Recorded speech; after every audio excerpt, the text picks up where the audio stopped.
Wow, to je fantastický cosplay. Myslím, že ten si vyslúžil už nejaký ten jeden potlesk minimálne.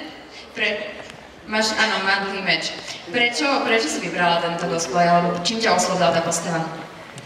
Celkovo jej charakter proste, tým, že je taká bojovná a že ochraňuje a že je tak trošku kedy. To je zaujímavá motivácia. Jednoduchí ľudia to majú v živote ľahké. Počkaj, ja potrebujem poradiť. To je anime.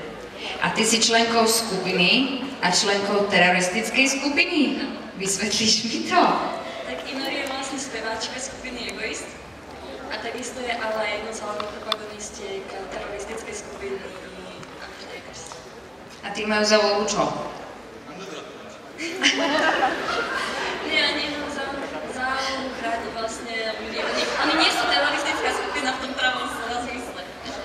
Oni sú proti tej vláde. Oni sa prezentujú ako dobrí a oni sú ako zlí, lenže sú dobrí. Chápeš, akože... Normálne to je, keby si vysvetloval ty, ale prekvapivo mne to dáva zmysel. To sú proste ako revolucionári, chápeš, proti nejakému zlému establishmentu vznikal Undertaking, ktorý akože chce... Undertakoval. Áno, prečo tam ide o ten Undertaking. Ja to už chápem.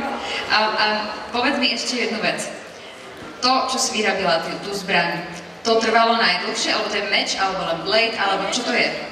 Ten meč, ja som mal predtým tie zbraň. A ten meč je vlastne môj kolegu, ktorý poviem, len on nie v súťaži, no, moja chyba. Takže to je vlastne jeho práca.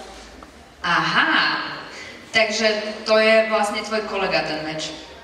Nie, ten mladý pán, čo zvíja ruky a teraz tak natiahol a robí to na kúlu, vieš. No dobre, tak ja to asi nebudem ďalej komplikovať. Myslím, že všetci ostatní okrem mňa všetko pochopili. Toto je Nina Raven s číslom 25 a prezentuje postavu Inori Yuzuria z Guilty Crown anime. Má spievať? Spievať, že jo? Chceš zaspievať?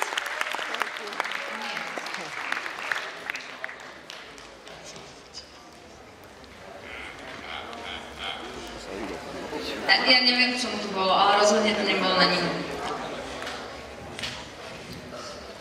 No fajn.